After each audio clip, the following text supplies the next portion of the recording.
Hello, you are listening to the Mets in the UK podcast, your home for Mets content in the UK.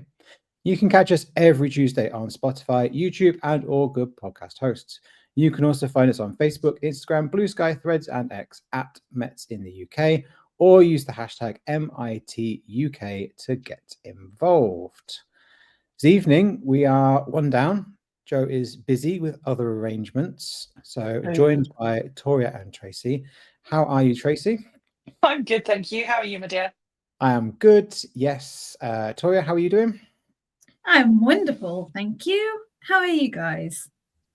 Yeah. Well. Yeah. Tom's a whole year older. Tom is a whole year older. Here we go.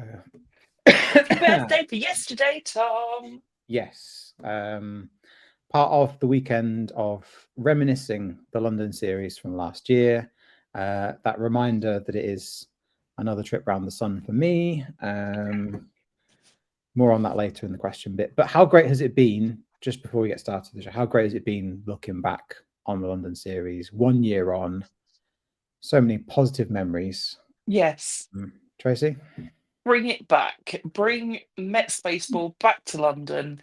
We had the absolute best weekend. We got to meet Steve Cohen and we got up close with Mets players on training day. And we won the pub quiz at Trafalgar Square again. just saying. And it was just such a lovely weekend, meeting so many amazing people and just spreading the Mets gospel around London and the UK. Yeah, absolutely. And not forgetting Louis Torrens saving my birthday with that double play. Hero of the London series. Yeah, absolutely. Toria, what about you? London series? Well, I mean, Tracey just reminded me that, Phil Jupiter's has a definite love-hate relationship with you or our flag or... Well, yeah. I mean, I got that picture. I was like, I'm sorry. I know you've hated me for the past 6 months, but and he was like, well, I'm not sure I hate you or something.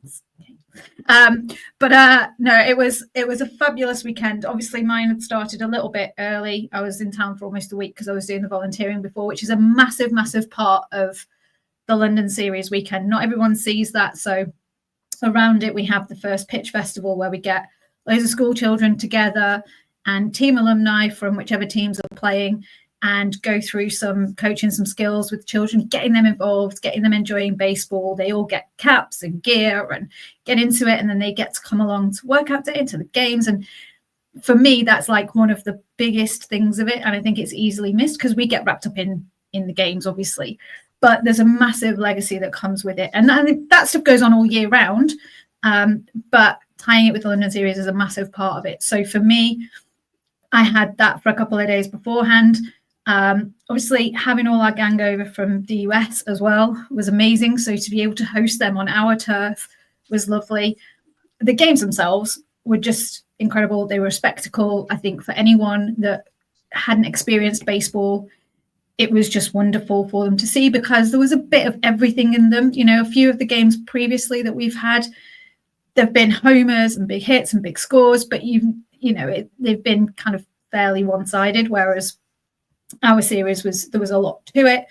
So many people coming and meeting us and saying hi, which was all lovely. It's great to see that it's growing here, particularly Mets fandom, which, as I keep saying, it's what we exist to do. We exist to spread the love of the game, and more specifically of our Mets. So so many great memories.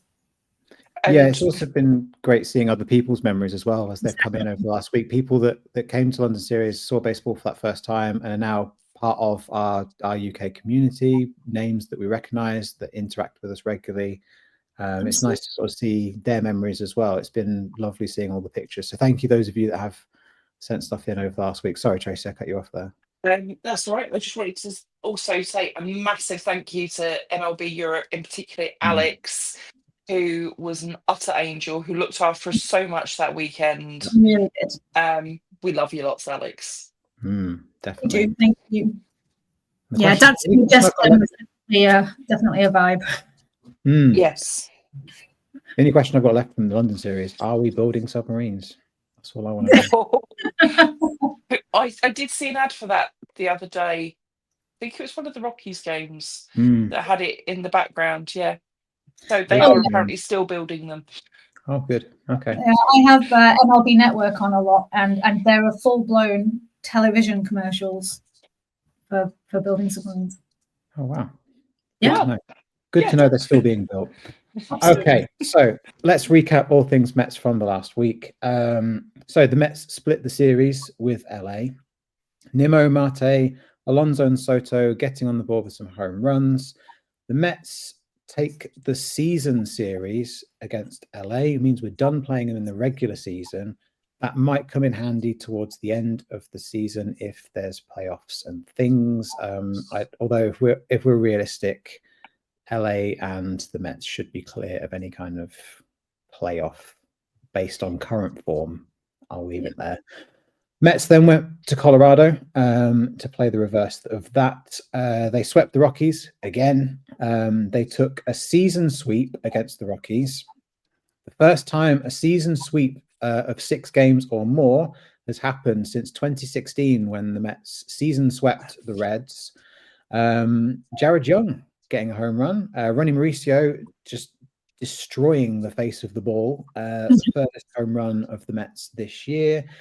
McNeil, Alonso, Alvarez, and Beatty all going deep in Colorado. Alonso has now beaten Wright to take the 2nd place in the all-time home runs list for the Mets. Very much a question of when rather than if now he's going to take the record from Straw. Mets went 4-2 for the week. I'm happy to say I was right, so I'll take that from last week. Tracey, what were your thoughts on the games from the last week? I've loved, as always, watching Mets baseball. It's been great to see some of the names that you don't see so often getting the home runs. It's been a real team effort, as always, but it felt it even more so these 2 series on the road. And yeah, we could have done with some more UK friendly baseball times, because 4 a.m. when I was woken up by my dog and watching the 8th and 9th of one of the LA games was entertaining. But yeah, just loving life as a Mets fan still. Yeah, absolutely. I agree. I love the West Coast because it means I just get up early for work and I can catch as much of the game as I possibly can. The Colorado series, though, just stupid times from a UK perspective. I get it, like they're in a weird place, but just utterly, unless you are a night owl like Toria in the UK. I mean, even you suffered, didn't you, Toria? Like horrendous times, like 1:40 to get up for a game. It's just, what even is that? So Night Owl, what do you think of the last week in Mets world? Yeah, I mean, I'm not gonna lie, I was quite thankful for the night off. I miss our Metses when they don't play. I mean, they deserve a day off, I suppose, but I was quite thankful for the day off. The 1:40 was just killer. But there have been lots of things to love. Of course, we got the sweep. Now, we can't not mention the last, we got the 4-game sweep against the Yankees last season. So they've been very clear about it being the last time we had a 6-game series sweep. But, counts for me. But there has been lots of love. As Tracey said, like across the team. Pete getting his homers, passing David, getting to 9 within 9 now of Straw. So that is, I mean, if he carries on the tear he's on, he's been having multi home run games, which he is also now the Mets leader in that category too. He has the most multi home run games in Mets history. Got to shout out Jeff McNeil. I mean, yes. I'm going to hold my hands up.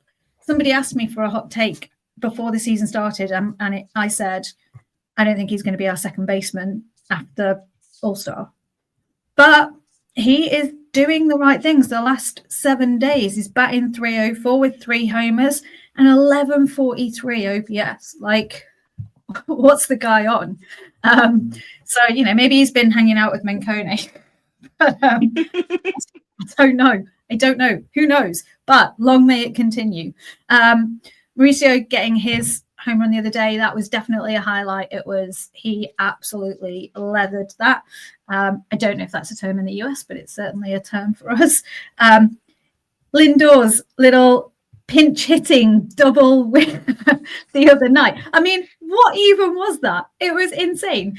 The guy is injured. He's got a broken toe. He comes in the ninth, has a pinch hit, scores a double, drives in the 2 runs that win us the game, and got pinch run for as well. Yeah. Acuna came in and took his place on the base. It was just brilliant. I mean, what a leader. Clay Holmes doing a really good job the other day. He only allowed 1 run on 9 hits. He got himself in a whole world of trouble, but got himself out of it again as well. And that was really, really impressive. Not to mention, the pitching full stop this last week. And they've given us a few frights along the way, but they've been absolutely solid. And I know we'll get onto that in the news. I mentioned the Lindor injury as far as low lights go. More hit by pitch again. Yeah. Again, I mean, I think that our mate John DeMarco needs to find an alternative to the Buck Showalter, the film, the red mist from the hill. There we go. Hill. He needs to find an alternative to that graphic for this season, because it's just getting silly. And wonderful as young Keith and Pat are. I've missed Howie this week, so I'm looking forward to getting Howie back. Yeah, fantastic. What a week it's been. And shout out to CJ as well in Belgium. I'm sure he was delighted with the resurgence of Jeff McNeil. Happy CJ over in Belgium. Did you see that CJ has got a Jeff McNeil Belgian body as well? No. There's 2 of them in Belgium. Oh, wow. And they It's growing. independently formed the unofficial Jeff McNeil in Belgium fan club, and now they're friends. And it was because of our London series threads, so loving that. Love that. Absolutely.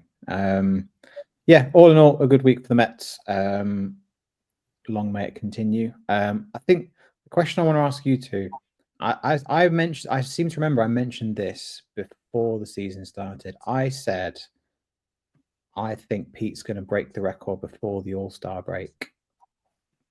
Do you think he's, just yes or no, do you think he's going to, Tracey? So All-Star is about a month away from today. How many does he need to get to break the record? 9, Tor said. Yeah. 9, yes, 100%.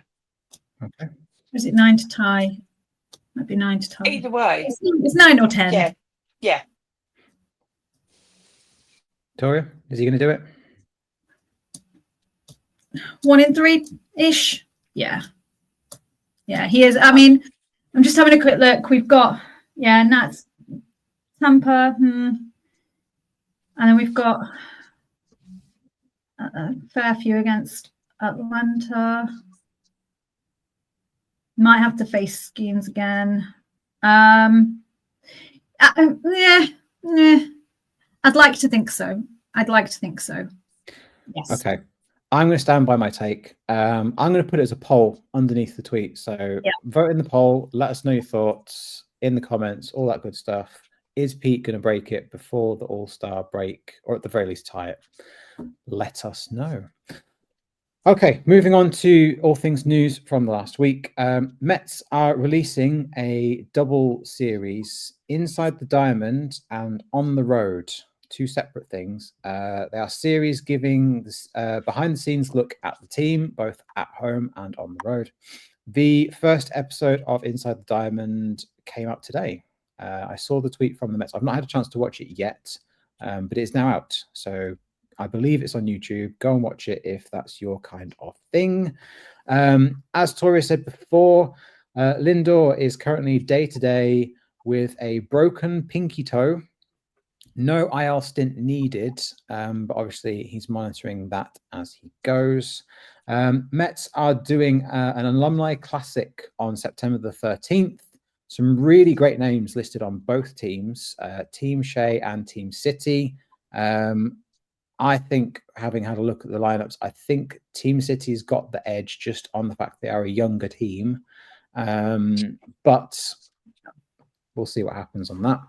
Don't forget as well, All-Star voting is currently open. You get up to 5 votes a day to vote for your favorite Metsies to be in the All-Star game. Don't forget to vote Francisco. He's never made it as a Met. We need to send him over everyone else. Must send Francisco.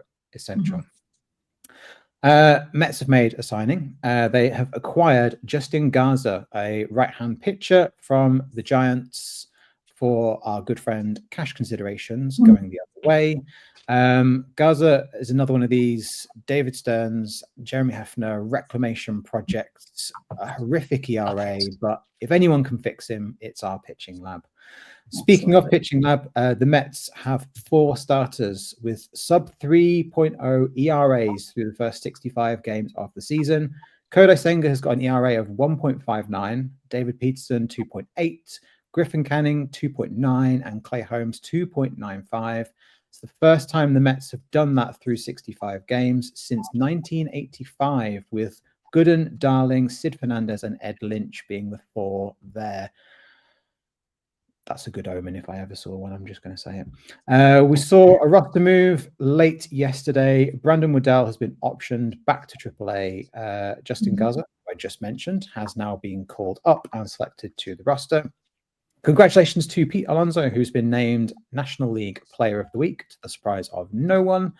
And Hank Azaria and Jeff McNeil held their 2nd annual poker showdown in aid of the PGA Foundation at Citi Field. Lots of nice photos coming out of that. Any thoughts on the news from last week, Tracey? Not specifically on the news, but something that we haven't actually mentioned, and that is Reed Garrett with his ERA. He's got a sub 1 ERA and has been proving time and time again what geniuses Stearns and co and the pitching lab is. You think just a season ago, you get him in and you'd be sort of like, which Reed Garrett are we getting today? And he's I don't know what's happened in the off season, but he's come back and he's pitching like, I don't know, the second coming of Cy Young or something. And it's great to see that all is not lost in terms of the bullpen, because they have been so consistent this year. I think we've got either the top 1 or 2 both starting and bullpen in terms of ERA.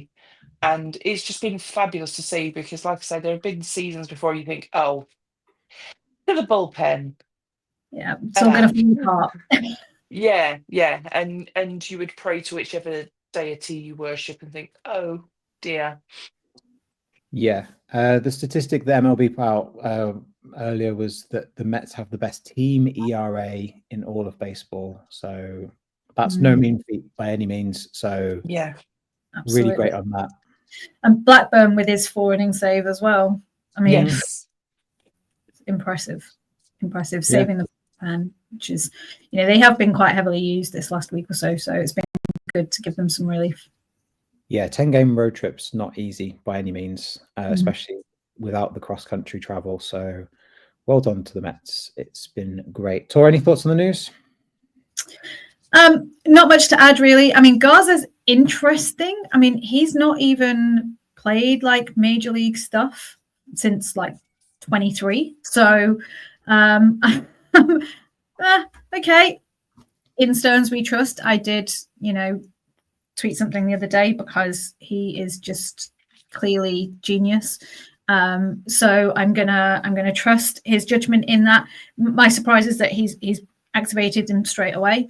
That was, signing him is one thing, activating him and sending Woodell back down straight away is a bit of a shock. Yeah, we mentioned about Lindor's injury. I think that, the thing with that is he sat out one whole game and that was it. And, by all accounts, he didn't want to be doing that. So he's a warrior, but he's done it before. I mean, he seems to be jinxed in LA. Last time he didn't. It was his finger he broke there or something. The door or something. Yeah, something crazy. Yeah. So there's a lot of chatter again, which, as we mentioned last week, will no doubt continue around Lindor and his candidacy for captain. I don't think there was anything else really to add to that. We've got breaking news. Double breaking news story. This always happens after the pod. I'm so excited this is actually happening on the pod. Right. So we've got another roster move. Francisco Alvarez has been placed on the paternity list. Okay. I thought that was going to injured list. On the paternity list, Hayden Senga is back. So that's good. Good to see Senga back. And the Mets have made a signing. We've signed Travis Jankowski. He's back. I can get my t-shirt back out. He is back. Travis with the hair. Travis with the hair. I have the t-shirt. Do you remember when he was here and he was like, nobody's going to be buying my shirt? Yeah. And then the players came out with shirts with his name on. And there's, I think it was Athlete Logos must have done it. Someone did a t-shirt with it on saying no one's going to be buying my shirt. And so I bought one, obviously. It's funny you say that. That's the clip that SMY Mets have used to break the story. Which is great. I mean, he's a worker. He's a worker. Bless him. At the end of the day, it's more AAA depth for the outfield. We know what we're going to get with him. I can't remember where he was last. He was somewhere else and opted for the agency. Yeah, he's been playing recently. I'm trying to think where it is because obviously I watch lots of games and I've seen him recently. I want to say one of the West Coast teams, maybe. I could be wrong. Rangers, Texas Rangers. There we go. Close-ish. Not really, but yeah, I've seen him play recently, and of course, perhaps premature congratulations to the Alvarez's. It was mentioned the other day. Senga was on standby. He was taxi squad because they were expecting Alvarez to have to disappear off. So I was hoping it might have happened yesterday, but obviously not. Correction. He was with the Rangers last year. He's been with the White Sox and the Rays both this year. There we go. Oh, okay. Was he with? He must have been with their minor league teams. I don't remember seeing him. I've seen a clip of him. The MLB in between innings clips. Yeah. Some of them might be older though. Yeah. Anywho, he's back. He's back. That's the main thing. Also, in non-Mets related, but I'm going to link it to the Mets. Did anyone see the Denzel Clark catch? Wow. Quite possibly one of the greatest, if not the greatest, catch to rob a home run. I know Andy Chavez, it's pretty special from a Mets perspective, but well, me and my ridiculous sleep schedule. So I literally woke up about 10 minutes before that game started, and it was against the Angels. So of course, because it's Angels, I was like, I'm awake, put it on, and it was I'm sure it was in the first inning, because I was only awake for about 3 innings, and I was just. But if you've seen the clip, maternal me was like, oh my god, I was convinced. I don't know. Do like a high jump over the literally, fence. The way he went over it, it felt like his balance was going to go more over. How he brought himself back is just. And poor Shanwell must have just been like, "What have I got to do here?" It was a home run. It was long gone. I shall go and find it. Oh my word! If you've not seen it, yeah, it's absolutely. In fact, I think it was probably the first thing I messaged you about this morning, wasn't it, Tom? It was, yeah. I went like no regrets seeking that out. Like it's well worth the watch if you've not seen it. Just pure athleticism, and the face of the picture, the athletics picture, even he couldn't believe it. It was just that ridiculous. No one could believe it. They showed like the A's dugout and stuff, and oh man, it was absolutely crazy. One tip I will give, and this isn't Mets bias, but if you're going to look at the clip, try and find one with the Angels announcing because daft as it sounds, the Angels announcing almost sounded like more excited about it. It was because it was just like such an incredible catch, but it was something else, absolutely something else. Yeah, if you're a baseball fan, go and check it out. Okay, we asked for questions as we always do on our socials. We got the one this week from Jeff. Jeff says, in honor of Tom's birthday, if you were having a birthday party and one Met could walk through the door with your cake, who is it? Now, we put this into the group. DJ was very quick to reply and said he would want Straw, because they are of similar vintage, shall we say. We asked Jo for her answer because she's not with us this evening, and Jo had a combined answer of Jay Bruce or Starling Marte if it had to be a current player, because Marte for a good party is what she said. Yes, absolutely.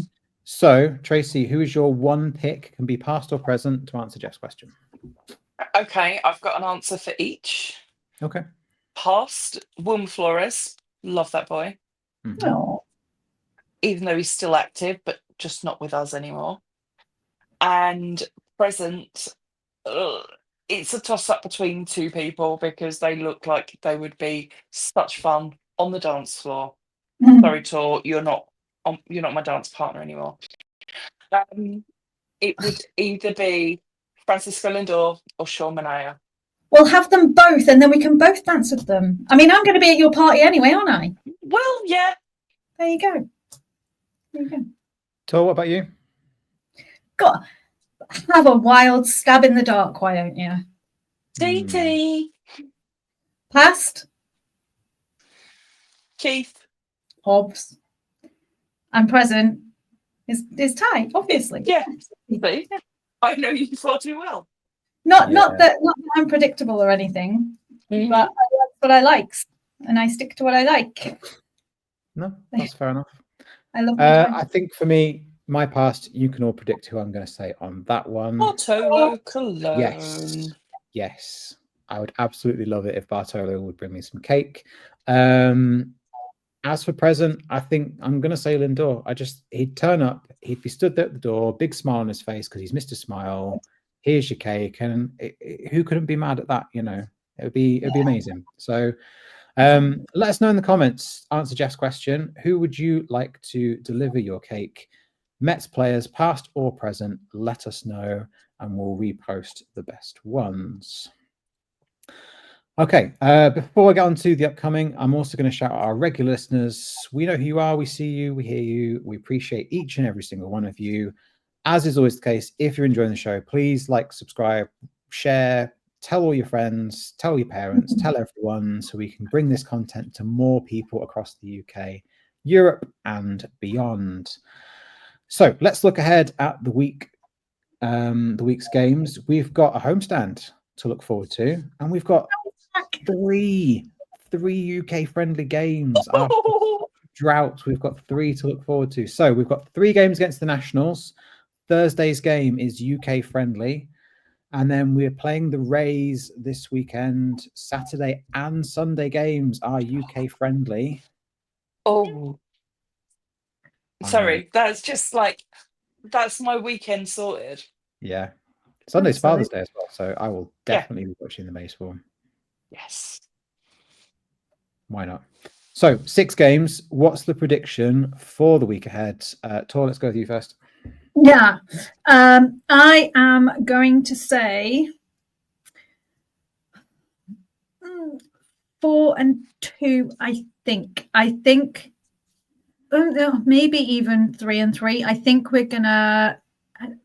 Honestly, I think tonight against the Nats will be tricky. Mackenzie Gore is doing really well. I think once we get past tonight, the other two should be a little more straightforward. But we know the game's not played on paper. I think the Rays series is going to be tricky. They're a good team. They are currently 6 over 500. They've started winning again. I don't think that is a given. I think that could be a tough series. So I would like to say 4-2. I think we might drop one of each. But I would not be surprised nor disappointed with 3-3. And much as I'm delighted about UK friendly baseball, I'm actually a little bit gutted for once because Saturday I've got a gig, so I'm going to be we all know. And you're going to be watching the gig and the game at the same time. Yeah, it's not quite the same. Whereas if it were midnight, I would be hopefully at least most of the way back to my brother's by then to watch it in peace. But yeah, I'll be there anyway. And you know that she'll be doubly multitasking because she'll be messaging the group as well. Standard. Yeah. Drinking hand as well. Yes. Of course. Water, Tracey, predictions obviously. next week? Of course. I'm going to start with Joe's predictions because I've just found them in the group chat. Oh, yeah. Joe has predicted 4-2 overall. 2-1 versus the Nats and the same versus the Rays.